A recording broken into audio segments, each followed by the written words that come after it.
UK ನ್ಯೂಸ್ಗೆ ಸ್ವಾಗತ. ವೀಕ್ಷಕರೇ, ನಾನು ಶಿವಪ್ರಕಾಶ್ MPM. ವಿಜಯನಗರ ಜಿಲ್ಲೆ ಹೂವಿನಡಗಲಿ ಪಟ್ಟಣದ GBR ಪದವಿ ಕಾಲೇಜಿನಲ್ಲಿ ಕರ್ನಾಟಕ ಸಂಘದ ಚಟುವಟಿಕೆಗಳು, BCA ಕೋರ್ಸ್ ಉದ್ಘಾಟನೆ, ಪುಸ್ತಕ ಬಿಡುಗಡೆ ಹಾಗೂ ದಾನಿಗಳ ದಿನಾಚರಣೆಯ ಕಾರ್ಯಕ್ರಮವನ್ನು ಆಯೋಜಿಸಲಾಗಿತ್ತು. ಈ ಕಾರ್ಯಕ್ರಮವನ್ನು ಉದ್ಘಾಟಿಸಿ ಮಾತನಾಡಿದ ಶಾಸಕ ಕೃಷ್ಣನಾಯ್ಕ್, ವಿದ್ಯಾರ್ಥಿಗಳಿಗೆ ಭವಿಷ್ಯದ ಗುರಿಯೊಂದೇ ಕಾಣಬೇಕೇ ಹೊರತು ಸಮಸ್ಯೆಗಳಲ್ಲ, ಕಠಿಣ ಪರಿಶ್ರಮದಿಂದ ಅಭ್ಯಾಸ ಮಾಡಿ ನಿರ್ದಿಷ್ಟ ಗುರಿ ಸಾಧಿಸಬೇಕು ಎಂದು ಹೇಳಿದರು. ವಿದ್ಯಾರ್ಥಿಗಳು ಕೇವಲ ಕಾರಣಗಳನ್ನು ಹೇಳುತ್ತಾ ಹೋದರೆ ಸಾಧನೆ ಮಾಡಲು ಸಾಧ್ಯವಿಲ್ಲ. ನೆಪ ಹೇಳದೆ ಸಾಧನೆ ಮಾಡುವ ಮೂಲಕ ಹೆತ್ತವರು ಮತ್ತು ಗುರುಗಳಿಗೆ ಗೌರವವನ್ನು ತರಬೇಕು ಎಂದರು. ಬೆಂಗಳೂರು ವಿಶ್ವವಿದ್ಯಾನಿಲಯದ ಪ್ರಾಧ್ಯಾಪಕ SR ಕೇಶವ್ SS ಪಾಟೀಲರ ಭಾರತದ ಆರ್ಥಿಕತೆ ಪುಸ್ತಕ ಬಿಡುಗಡೆಗೊಳಿಸಿ ಮಾತನಾಡಿ, ಭಾರತದ ಆರ್ಥಿಕವಾಗಿ ಹಿಂದುಳಿದಿದೆ ಎಂದು ಹೇಳುವುದನ್ನು ಬಿಟ್ಟು ಮುಂದುವರಿಯುವುದು ಹೇಗೆ ಎಂದು ಆಲೋಚಿಸಬೇಕಾಗಿದೆ. ದೇಶದ ಆರ್ಥಿಕತೆ ಬೆಳವಣಿಗೆಯಲ್ಲಿ ವಿದ್ಯಾರ್ಥಿಗಳ ಪಾತ್ರ ಬಹಳ ಪ್ರಮುಖವಾಗಿದೆ ಎಂದರು. ನಿವೃತ್ತ ಪ್ರಾಧ್ಯಾಪಕ ಡಾಕ್ಟರ್ ವಾಸುದೇವ್ ಸೇಡಂ ಮಾತನಾಡಿ, ರಾಜ್ಯದ 39 ಹಿಂದುಳಿದ ತಾಲೂಕುಗಳನ್ನು ಒಳಗೊಂಡಿರುವ ಹೈದರಾಬಾದ್ ಕರ್ನಾಟಕ ಕಲ್ಯಾಣ ಕರ್ನಾಟಕ ಎಂದು ಹೆಸರು ಬದಲಾಗಿದೆ ಹೊರತು ಈ ಪ್ರದೇಶದ ನಿಜವಾಗಿ ಕಲ್ಯಾಣ ಕರ್ನಾಟಕವಾಗಿಲ್ಲ ಎಂದರು. ವಿದ್ಯಾರ್ಥಿಗಳು ದೇಶ ರಾಜ್ಯದ ಆರ್ಥಿಕತೆಗೆ ಕೊಡುಗೆ ನೀಡುವವರಾಗಿ ರೂಪುಗೊಳ್ಳಬೇಕು ಎಂದರು. ವೀರಶೈವ ವಿದ್ಯಾವರ್ಧಕ ಸಂಘದ ಕಾರ್ಯದರ್ಶಿ ಅರವಿಂದ ಪಾಟೀಲ್ ಅಧ್ಯಕ್ಷತೆ ವಹಿಸಿದ್ದರು. GBR ಕಾಲೇಜು ಆಡಳಿತ ಮಂಡಳಿ ಅಧ್ಯಕ್ಷ C ಮೋಹನ ರೆಡ್ಡಿ, ಪ್ರಾಚಾರ್ಯ SS ಪಾಟೀಲ್, GBR ಕಾಲೇಜಿನ ಹಳೆಯ ವಿದ್ಯಾರ್ಥಿ ಚಂದ್ರಕಾಂತ್ ಪಾಟೀಲ್ ಅವರು ಮಾತನಾಡಿದರು.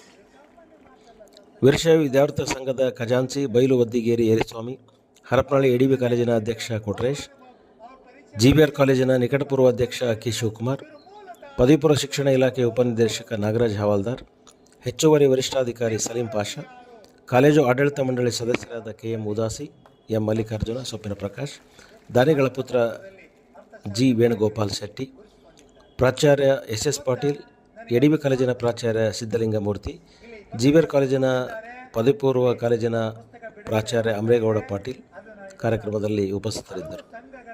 ಉಪನ್ಯಾಸಕ MPM ಶಿವಪ್ರಕಾಶ್ ಸ್ವಾಗತಿಸಿದರು. ಉಪನ್ಯಾಸಕ್ಕೆ ಆಶಾ ಭಾರಿಕರ್ ನಿರೂಪಿಸಿದರು.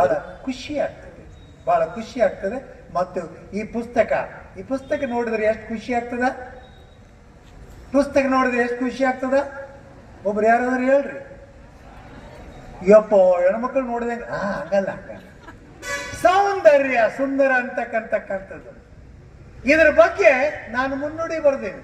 ನಮ್ಮ ಕೂಸಿನ ಬಗ್ಗೆ ನಾನೇ ಮುನ್ನುಡಿ ಬರೆದೇನಂದ್ರೆ ಹೊಗಳೋದು ಬೇಡ, ಹೊಗಳಬೇಕಾ? ಈ ಪುಸ್ತಕದ ಬಗ್ಗೆ ಪ್ರೊಫೆಸರ್ ಕೇಶವ್ ಅವರು ಬಹಳ ಚೆನ್ನಾಗಿ ಮಾತನಾಡಿದರು. ಈ ಪುಸ್ತಕದಲ್ಲಿ 10 ಅಧ್ಯಾಯಗಳಿವೆ. 10 ಅಧ್ಯಾಯಗಳಿವೆ. VG ವುಮೆನ್ಸ್ ಕಾಲೇಜ್ ಅಂತಕ್ಕಂಥ ಗುಲ್ಬರ್ಗದಲ್ಲಿ ನಾನು ಹೋಗಿ ಭಾಷಣ ಮಾಡ್ತಕ್ಕಂಥ ಸಂದರ್ಭದಲ್ಲಿ ಈ ಪುಸ್ತಕದ ಬಗ್ಗೆ ಹೇಳಿದೆ. ಪುಸ್ತಕ ಬಿಡುಗಡೆ ಆಗೋದಕ್ಕಿಂತ ಮುಂಚೆ ಅವರು ಬೇಡಿಕೆಯನ್ನು ಇಟ್ಟರು, ಈ ಪುಸ್ತಕ ನಮ್ಮ ಲೈಬ್ರರಿಗೆ ಕಳಿಸಿಕೊಡಿ ಸಾರ್ ಅಂತ.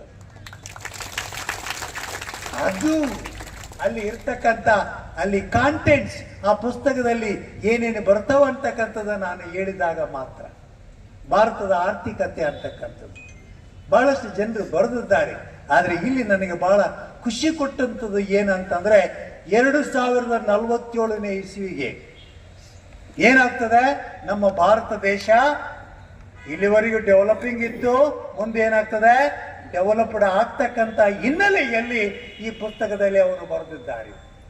ನೋಡಿದ್ರೆ 2ನೇ ಚಾಪ್ಟರ್ ಅಲ್ಲಿ ಕೂಡ ಇವಾಗ ನಾನು ಸಾಮಾನ್ಯವಾಗಿ ನಾನು ಅವಾಗಲೇ ಹೇಳಿದೆ ನಿಮಗೆ, ನ್ಯಾಚುರಲ್ ರಿಸೋರ್ಸಸ್ ಒಂದು ನೈಸರ್ಗಿಕ ಸಂಪನ್ಮೂಲ ಕೂಡ ಭಾರತಕ್ಕೆ ತುಂಬಾ ಮುಖ್ಯ.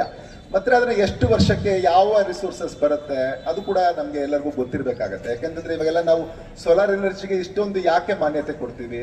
ಯಾಕೆಂತಂದ್ರೆ ರಿನ್ಯೂವಬಲ್ ಎನರ್ಜಿನ ನಾವು ಹೆಚ್ಚು ಉತ್ತೇಜನ ಕೊಡಬೇಕು ಅಂತ. ಈಗ ಕೇಂದ್ರ ಸರ್ಕಾರ ನಿಮ್ಗೆಲ್ಲ ಗೊತ್ತಿರುವಂಗೆ 75,000 ರೂಪಾಯಿ 78,000 ರೂಪಾಯಿ ಸಬ್ಸಿಡಿ ಕೊಡುತ್ತೆ. ನೀವು ಒಂದ್ ವೇಳೆ ಮನೆಗಳ ಮೇಲೆ ರೂಫ್ ಟಾಪ್ಸ್ ಅಲ್ಲಿ ಸೂರ್ಯನ ಬೆಳಕನ್ನ ಉಪಯೋಗಿಸ್ಕೊಂಡು ವಿದ್ಯುತ್ ಶಕ್ತಿ ತಯಾರಿಸೋದಾದ್ರೆ ಅದಕ್ಕೆ ಸಬ್ಸಿಡಿಯೇ 78,000 ಕೊಡುತ್ತೆ.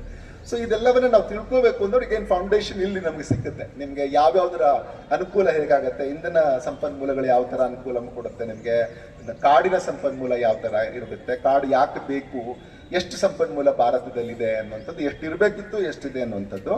ಹಾಗೇನೆ 3ನೇ ಚಾಪ್ಟರ್ ಅಲ್ಲಿ ನಮಗೆ ಮಾನವ ಬಂಡವಾಳ ಅಂದ್ರೆ ನಮಗೆ ನಾವು ಇವಾಗ ಅದೊಂದು ಚೇಂಜ್ ಆಗಿರುವಂಥದ್ದನ್ನ ದಯವಿಟ್ಟು ಪರಿಗಣಿಸಿ ಇವಾಗ ಮೊದಲಿನ ರೀತಿಯಲ್ಲಿ ನಾವು ಜನಸಂಖ್ಯಾ ಸ್ಫೋಟ ಆಗಿದೆ ಭಾರತದಲ್ಲಿ ಅಂತ ಹೇಳಲ್ಲ. ಯಾಕೆ ಆ ಮಾತನ್ನ ನಾನು ಹೇಳ್ತಿದ್ದೀನಿ ಅಂತಂದ್ರೆ, ಭಾರತದಲ್ಲಿ ಈಗ 22 ಮೇಜರ್ ರಾಜ್ಯಗಳು, 29 22 ಮೇಜರ್ ರಾಜ್ಯಗಳಲ್ಲಿ 13 ರಾಜ್ಯಗಳಲ್ಲಿ ಟೋಟಲ್ ಫರ್ಟಿಲಿಟಿ ರೇಟು ನಮಗೆ ರಿಪ್ಲೇಸ್ಮೆಂಟ್ ರೇಟ್ಗಿಂತ ಕಡಿಮೆ ಇದೆ.